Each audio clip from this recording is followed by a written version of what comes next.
Maureen Callahan, who writes for the New York Post, wrote this interesting article about Monica Lewinsky. We talked about this a couple weeks ago, and you and I kind of went back and forth about who is really to blame for the whole situation. You played the power card. Bill Clinton knew exactly what he was doing.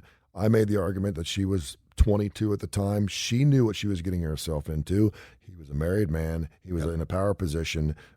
She was one, and then we went into the whole groupie thing, where I'll see doctors and nurses and women who are so independent themselves, and they get around Joe Elliott, and they're just like total idiots. They're like, right, and they're ripping their clothes off. I'm like, what about your 3 kids and your husband or no? Right. Anyway, she said Monica Lewinsky is still one of them.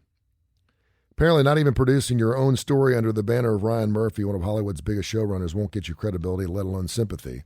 She still isn't over him, said a headline on the Drudge Report. This after Lewinsky went on the Today Show to promote the impeachment of an American crime story, which she I saw that. is actually executive producer on. The headline linked to a story that quoted Lewinsky as saying she didn't need an apology from Bill Clinton, but he should want to apologize. Nothing shocking about that, though the headline had it all wrong. It painted Lewinsky in much the same light as the 1990s. Unstable, a stalker, hysterical female, all while Clinton continually escapes his Me Too reckoning.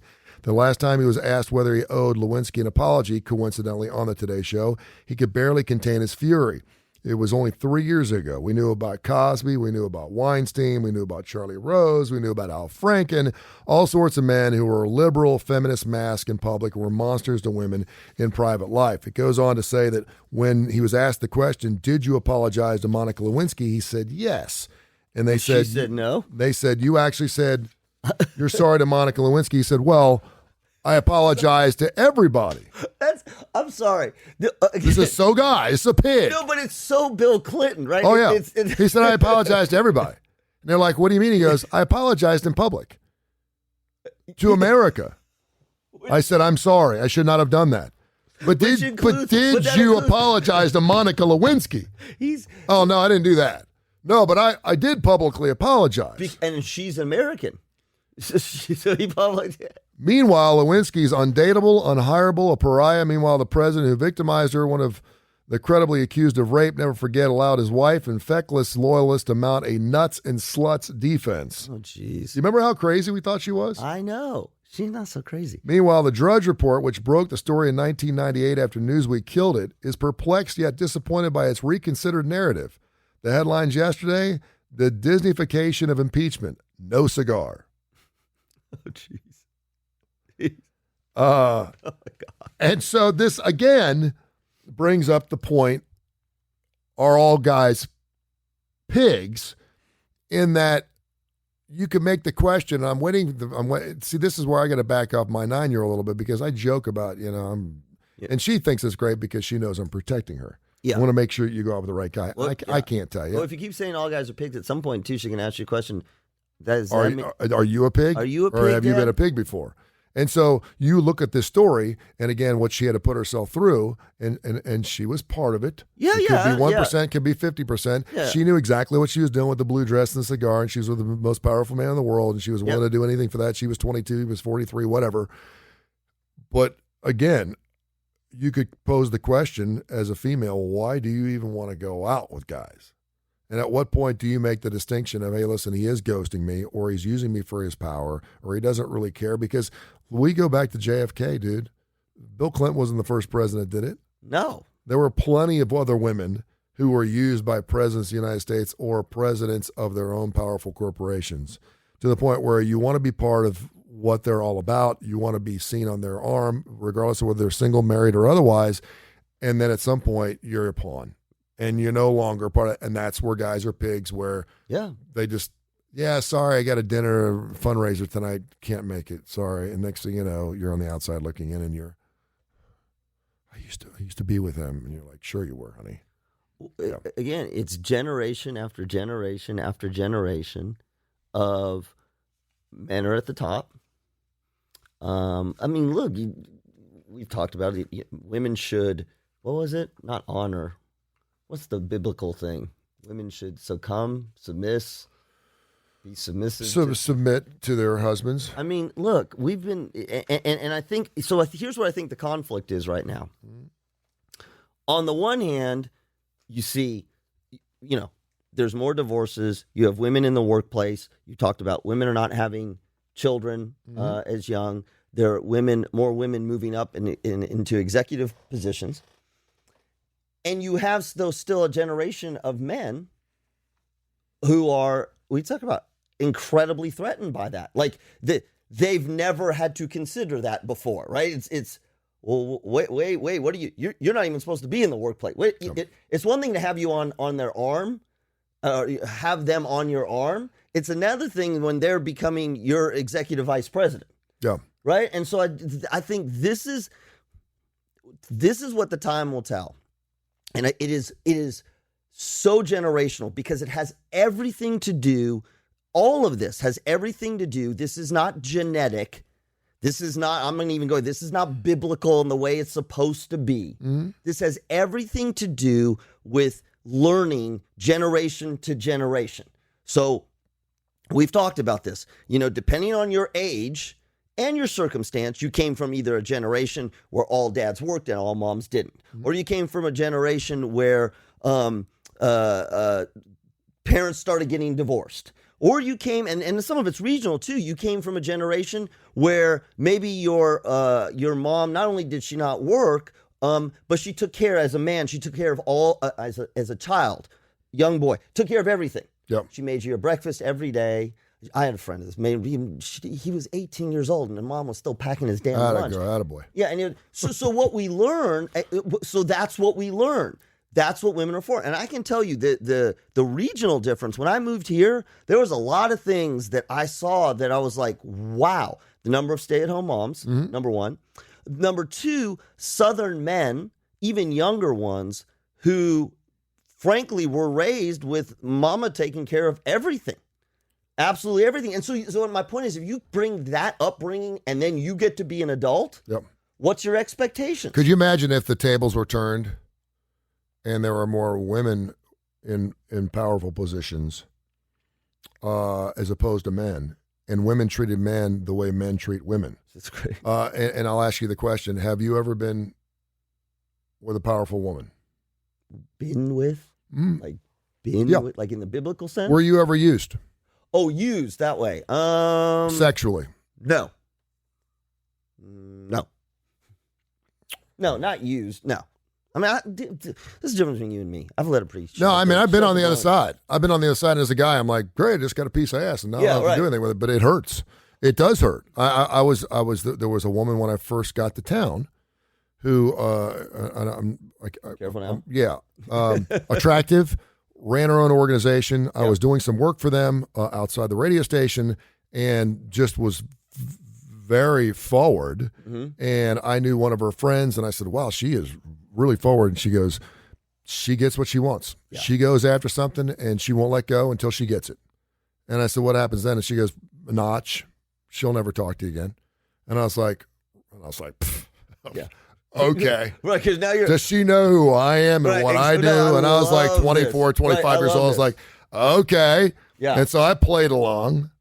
And next thing it was dumped. I mean, yeah, and I was giving her everything I got. I was giving her radio time. I was figuring out a way to talk about her organization. Yes. And then it happened again. Oh, geez. With the owners of the Birmingham Fire. I'll just tell you. I was the PA announcer for the Birmingham Fire, the World League of American Football, and it was the Malou family. And there was a member of the Malou family that was one of the owners, and I was totally enthralled with her power. And was like, wow. And they owned everything. They owned the Sacramento Kings. They owned the Palms. And I was like, wow. And I knew exactly what Monica Lewinsky felt like from Manchester. I could not believe she wanted to be with me. Exactly. I was like, oh.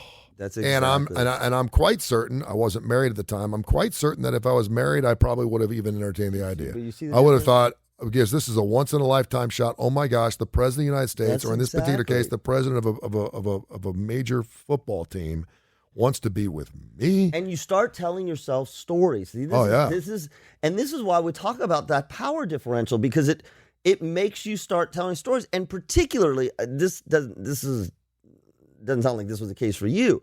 What if you throw in there on top of all that, the closer I am to them, the better it will be for my career. Oh, yeah. Right? Even if it's not manipulative. Oh, yeah. You know what I'm saying? Oh, I thought I could turn this because I was getting perks. Yes. They were flying me around the country with my family. But you see what I mean? And I was like, this is great. And I knew what was going on, but I wasn't allowing that truth to come into my brain because I was like, she obviously likes me. We're spending time together. She's nice to me. She says things to me. She calls me. Listen to you. While Yes. she was dating an offensive lineman on the football team. Yes. And I'm thinking, maybe I bring something to the table. Maybe she just don't like meatheads. Maybe she likes funny guys who are radio, blah, blah, blah, blah. And it lasted about 3 months and ghosted me, dropped me like a rock, wouldn't take my phone calls. It was over, and it just coincided with the off season, by the way. So I didn't see her 3 or 4 days a week like I was doing during the football season. Did it hurt? I played it off as, I got that. It was good. There was plenty of other fish out there, but I'm talking about it. Yes. So I can see to some extent where the power card plays. I mean, think about the Monica Lewinsky case. It is entirely possible. I do not know if this is the case, but it is entirely possible when you set that scenario up, because I see women get in this relationship, particularly when they talk about if you're dating, if you're having an affair with a married person, you're a homewrecker. Mm-hmm. Right? Yep. I get that. But in the Monica Lewinsky case, and I've seen this before, you start playing these this internal dialogue, which is, oh my gosh, he loves me, or he whatever. And then it's, I feel for him and he loves me. And I know this is bad. I know this is bad. And you sort of are in that situation. And then it evolves to, well, maybe he's unhappy in his relationship. And I want to be there for him. And then the next one is, maybe he's so unhappy that he will leave his wife. He's talking about her and we had another argument and I'm bringing something to the table. That's exactly. And we have to give people, you got to give people grace in that, because, man, when our emotions are going, and it's not just sex, when our emotions are going that way, we get incredibly illogical, irrational, because what we want to feel good, and we want to avoid feeling bad. And it feels good to be wanted. Absolutely. And so it's entirely knowing that we're probably going to get dropped like a hot potato. Because in most cases, but it's a probability, right? There's a chance. That's exactly it. There's a chance, because when your friends are like, you're going out with a married man. I know I'm going out with a married man. Yep. But there's no way this is going to. Well, he says he's going to leave his wife, and okay, I love you and I trust you and I want to believe in you and I hope this works out for you. But I'm just telling you, the risk versus reward, because we also know that if a guy leaves his wife for you, then he'll probably leave you for another. Yeah. Depending on how he's doing it. Yes. The whole thing is we're going through a separation. Yes. Okay, well, are you still living together? Yeah. Because that's not really separation. Well, but we know that these things are complicated. Yeah. We know these things are complicated. And that's what I always say. And that's one of those things where you're like, okay, well, why don't you just wait till it's over and then move on? Absolutely. Well, that's what you should do. Because he may meet someone else. We may meet someone else. Or I can't, you hear this all the time, I can't stand it. Yeah. I'm so connected to him, I can't stand the pull of infatuation, of love, if it's love, of connection. That pull is so strong, it's so intoxicating that when you say, okay, if it was meant to be, it was meant to be. Give it time. Stay away from him or stay away from her. And what you're basically, it's like, to some degree, it's like an addict who doesn't have their drug. I got to sit here and wait, and it's right there. It's right there. Are you surprised that we're still talking about Monica Lewinsky 23 years after the fact? I'm amazed. But to her credit, and again, she's doing an impeachment show. And I know she created some other things on her own, and I'm okay with that. But I would have never bought the Monica Lewinsky scent had she not been with Bill Clinton. Right. But you know what? She's taken advantage of a situation because she wasn't hireable and she was a pariah, and people they thought she was just a piece of trash. And I believe, by speaking with you, that there was that power struggle, and that she did something and she let her emotions get ahead of herself, and she did something she should not have done. Absolutely. I don't think for a second that she's the one that initiated the contact. I think Bill was the one that gave her the wink and, hey, come over here. And once that starts, again, it's like being with a rock and roller. Think about someone Pick your person on your bucket list. If Jennifer Aniston walked in here right now, and I'm a married man, or you're a married man, and she's playing up to you, let's go have a cup of coffee, and it turns sexual. Could you turn it off? We want to believe. I can't do this. I can't believe I had a chance to go with Jennifer Aniston, but I can't do it because it happens. Well, but hang on, and then roll into it. For whatever reason, I'm working for her company, and it's not so much I think, and that's the thing I think about the Monica Lewinsky case, right? She was an intern, right? She wasn't part of his staff or whatever. But think about, and the Weinstein's kind of the same thing. It's not so much you're enamored by the power and you fall for that, but it's also what will happen if I say no, right? What will happen or if I reject or stop? And I know that there's a fine line between that and harassment and all this other stuff. But what starts playing in your head is, here is this man who is the most powerful man in the world. I am enamored with him. I do feel the attraction. He has put something in front of me that, not that. He's put something in front of me that maybe I wasn't prepared for. And in that minute, in that instance, the rational says, "Oh, no, tell him no. I mean, my God, he's married, blah, blah, blah, blah, blah." But in that minute, you're like, I can't. How am I going to say no? And the thing that was so alluring about Bill Clinton, much unlike Donald Trump, who will walk in the room and tell you he's the most powerful man. Bill Clinton and he'll get some that way too. Bill Clinton came across as and I had a good friend of mine who was a news director who did not like Bill Clinton. It was after all this stuff went down. She got the opportunity to go to the White House as a journalist, and she's like, I get it. She's like, within 30 minutes of talking to him, I was in his lap. She goes, it was freaky how, because he had that twang a little bit. He was very unassuming. He didn't act like he was a president. Absolutely. And she's like, it was so attractive. He had such character and such charisma that she's like, I was putty in his hand. JFK. Yeah. JFK. Yeah. I mean, and that's. It's always the Southern boys, isn't it? Yeah. Arkansas. No, JFK not. Well, but he had a little bit of it. Well, yeah, that's true. No, that's he true. was That's true. Yeah, no, but he didn't sound very presidential. No, and the thing about Bill, Jimmy Carter wasn't like that, was he? Well, no, he wasn't. But it's your upbringing. Yeah. Right. It's your and that's the thing with Clinton, Carter, not JFK. I mean, his upbringing was not the same. Yeah. But this is the thing about Clinton. His dad was an alcoholic. He was raised incredibly poor. I don't know what the heck I was talking about this the other day. His portfolio of life allowed him to connect with more people. Yeah. I'm going to say it.